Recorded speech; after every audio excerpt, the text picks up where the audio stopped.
ભુજના નાગરિકોને શુદ્ધ પીવાનું પાણી મળી રહે તે માટે ભુજ નગરપાલિકા દ્વારા ફિલ્ટર પ્લાન્ટ તૈયાર કરવામાં આવ્યો હતો, પરંતુ લાખોના ખર્ચે તૈયાર કરાયેલો ફિલ્ટર પ્લાન્ટ ટેકનિકલ ખામીના કારણે બંધ હાલતમાં છે, જેના કારણે ભુજવાસીઓને ફિલ્ટર કર્યા વગરનું પાણી વિતરણ કરવામાં આવી રહ્યું છે.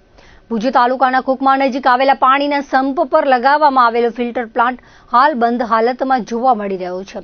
નર્મદાથી આવતું પાણી સીધું આ પ્લાન્ટમાં ઠાલવવામાં આવે છે, ત્યારબાદ અહીંથી પાણી ભુજના અલગ અલગ વિસ્તારોમાં વિતરણ કરવામાં આવે છે. પરંતુ ફિલ્ટર પ્લાન્ટ બંધ હોવાથી પાણીનું ફિલ્ટરેશન થતું ન હોવાના કારણે ભુજવાસીઓને ફિલ્ટર કર્યા વગરનું પાણી પીવાનો વારો આવે હોવાનો આક્ષેપ છે. ભુજ પાલિકાના નગરસેવક કિશોરદાન ગઢવીએ જણાવ્યું હતું કે અગાઉ ભુજ નગરપાલિકા દ્વારા આશરે 55 લાખ રૂપિયાના ખર્ચે આ ફિલ્ટર પ્લાન્ટ કાર્યરત કરવામાં આવ્યો હતો. જોકે થોડા જ સમયમાં પ્લાન્ટ બંધ થઈ જતા હવે તેની કામગીરી સામે સવાલ ઉઠી રહ્યા છે. કુકમા નજીક આવેલા પાણીના સંપ ખાતે ફિલ્ટર પ્લાન્ટ બંધ હાલતમાં છે. પ્લાન્ટ બંધ હોવાના કારણે ભુજ અને બન્ની વિસ્તારના લોકોને ફિલ્ટર કર્યા વગરનું પાણી વિતરણ કરવામાં આવી રહ્યું છે. ભુજ પાલિકાના ચીફ ઓફિસર ટ્વિંકલ પટેલનું કહેવું છે કે હાલમાં ક્લોરિનેશન કર્યા બાદ પાણી વિતરણ કરવામાં આવે છે.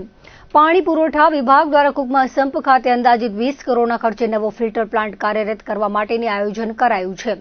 આગામી 1 વર્ષમાં નવો ફિલ્ટર પ્લાન્ટ તૈયાર થઈ જશે, પરંતુ હાલમાં ભુજવાસીઓને ફિલ્ટર કર્યા વગરનું પાણી પીવા માટે લોકો મજબૂર બન્યા છે.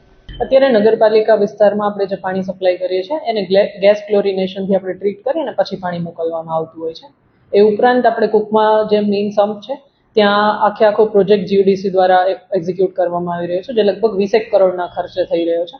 અને ત્યાં આપણે WTPનું આયોજન લીધેલું. જે WTP હતો, જેટલી મારી જાણ છે એ મુજબ નગરપાલિકા દ્વારા જે તે વખતે બનાવવામાં કદાચ આવેલો હતો અને પછી કોઈ ટેકનિકલ કારણોસર એ ફંક્શનલ થઈ શકે એમ નહોતો, એટલે નવા આયોજનમાં ફરીથી વોટર ટ્રીટમેન્ટ પ્લાન્ટનું આપણે આયોજન લીધેલું છે. જનરલી આપણે સરેરાશ જેટલો પાણીનો જથ્થો મળતો હોય છે એના ટ્રીટમેન્ટ કર્યા પછી 20% જેવો જથ્થો ઓછો થઈ જતો હોય છે.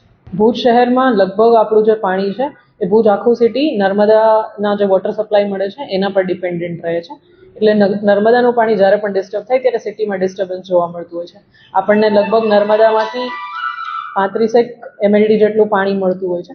એ ઉપરાંત આપણે 5-7 mld જે બોર કરેલા છે ત્યાંથી લઈએ છીએ અને લગભગ 40 થી 42 mld જેટલું પાણી હાલ સિટીને મળે છે.